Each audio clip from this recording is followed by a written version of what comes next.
It's Women's Wednesday on BNSN now, and once again, we have a very special guest who will break down the importance of simplifying smart beta investments for women investors. How should you simplify your portfolio and build a balance in terms of quality, alpha, and liquidity? What are the strategies that one must adopt? Kavita asked these questions and more to Siddharth Srivastava of Mirae Asset. Here's an excerpt of that.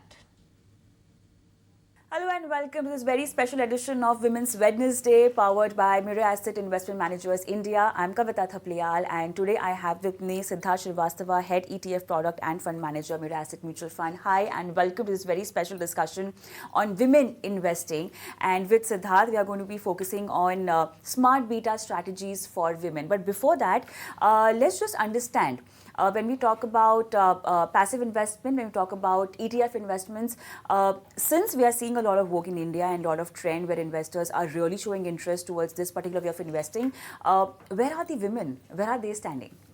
So if we look at AMFI data, it highlights that almost 21% of folios in MF industry is held by women investors. And the surprising thing is that if you look at top 30 cities, the share is around 19%. And if you look at next 30 cities, which is also known as B30, the share increases to almost 28-29%. That's fantastic. In terms of states, the largest participation in terms of percentage comes from Northeast, Goa, etc. Wow. So it's not just metros where participation is coming from, it is from other segments also. While 20% looks like a decent number, but we hope actually for it to grow significantly. Now at an ETF level, I can talk about numbers which we have in our AMC, and it's also around 20%. So 20% of investors in ETF in Mirae Asset are women investors. So that's very encouraging that not only in mutual funds, but ETF, which is picking up right now, you're seeing at least equal participation, and we hope for that to grow. These numbers are really surprising and in a good way, definitely. So how do we help our women investors understand smart beta strategies? What do we actually mean by smart beta? What is that? Okay, so whenever we talk about passive investments, we talk about Nifty 50 and Sensex ETF or index fund. These funds replicate the performance of an underlying index like Nifty 50 or a Sensex and give you returns which are corresponding to the underlying index returns, right? So it's a simple market cap based strategies. You are picking up top 50 companies or top 30 companies. Similarly, in mid cap, you can pick up top 50, top 100, top 150 companies.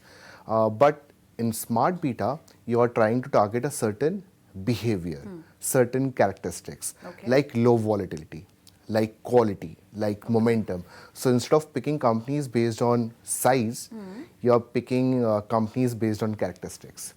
For example, a low volatility ETF will consist of companies which are having less volatility, hence which are less risky.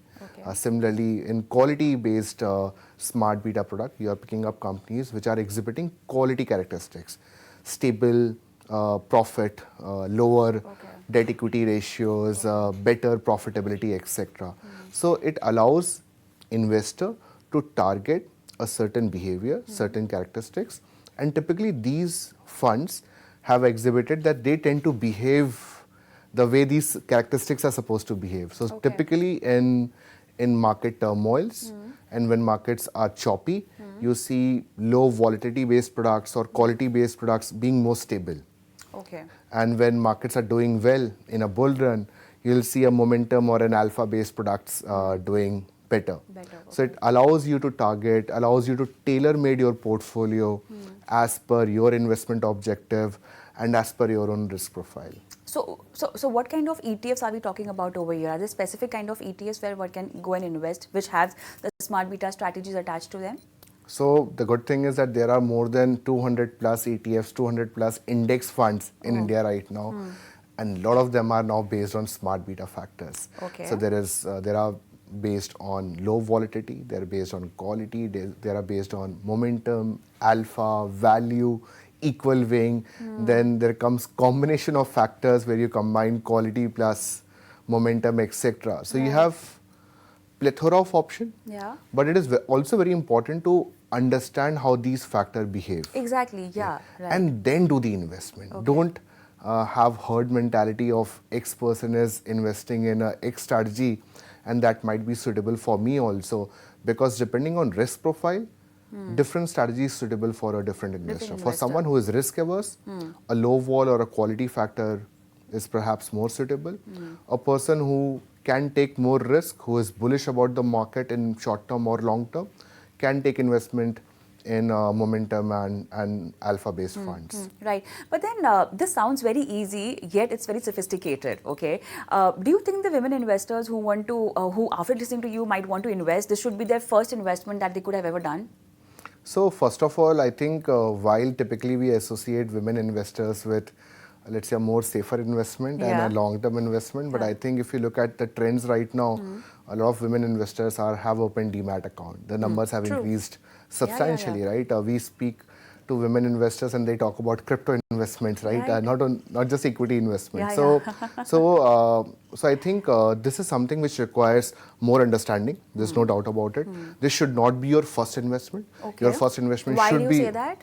because typically when you start your investment journey, you should invest in a more simple products. Let's say if I'm talking about Nifty 50, you should perhaps choose that, or a large cap based active fund, or a flexi cap, or a hybrid fund, something like that, which is more stable, which gives you a flavor of the market. Okay. Right? And then as your understanding evolves, and as you understand how market behaves typically in different cycle, and how these factors and smart beta have behaved historically, and whether they align with your investment objective and risk profile or not, then you choose the right product. So it's very important to do that and take that journey. So typically, what kind of returns can we expect, and what should be the right comparison for returns in this kind of smart beta strategies? So a lot of smart beta strategies have done really well in the long run. Okay. For example, Indian markets have been in bull run since last 3-4 years, and all the momentum and alpha based strategies have done phenomenally well. Even if you look from a long term point of view, alpha and momentum has done well because India has been in that uptrending zone since last 10-15 years, apart from few black swan events. Even when we are looking at, let's say, a low vol factor based product, we will typically assume that if it is low vol, perhaps it will not generate good returns. But in long run, it has outperformed Nifty 50 by 1% or 2%, but with a lower risk. So you're targeting a better return to risk profile in case of low volatility, in case of quality.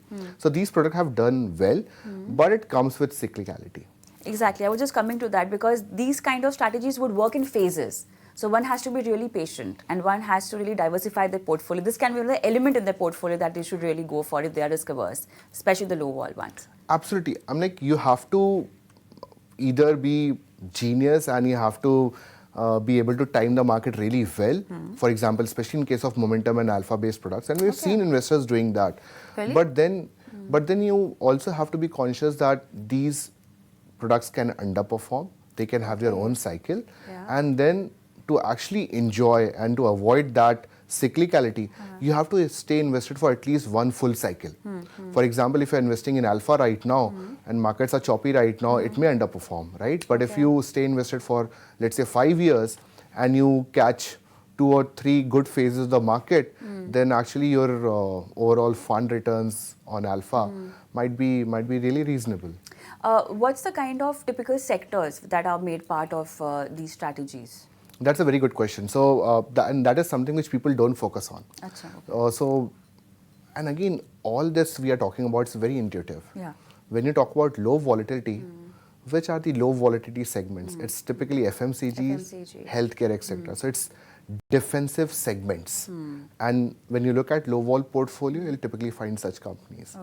In quality also, you'll find companies segments which typically are more stable and have lesser leverage. So you'll find representation of IT companies, FMCGs, etc. There will be lesser representation of BFSI segment there. There will be lesser representation of even capital goods segment there. Now, when it comes to momentum, it's a trend-based investing. In 2021, when IT was doing well, the highest allocation was in IT. Right now, it is in capital goods and PSU companies. If you look in 2020, when COVID was in its first phase, the highest allocation was in healthcare. So it changes, it's very fickle, but I think trend investing is supposed to be like that. So people should also obviously look at these parameters also before they choose the right product. Right. But talking about risk, that's definitely there. Why should one be going for an ETF for these kind of strategies? Why not just invest otherwise? No, so these passive products do it in a very transparent manner. Okay. In a very rule-based manner. Okay. So for example, on the active side, you will also see fund managers talking about momentum, talking about quality, talking about value, talking about growth as an investment style. But they may choose multiple factors. They may choose blend as an option, and they may not remain just focus on one single factor. Whereas in this case, if there's a low volatility based product, it will only invest in less volatile companies. Yeah. So it's more true to the label. Yeah. It's more, the method is more transparent. You know what you're getting into.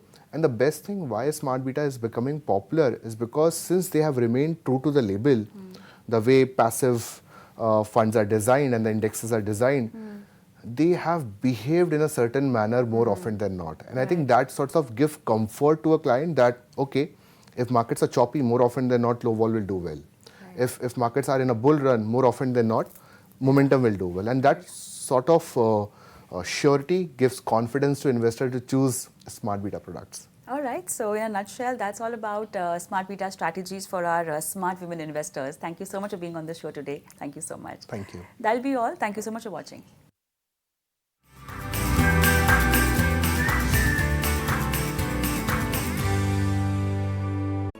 If you like this video, then like, share and subscribe to ET Now.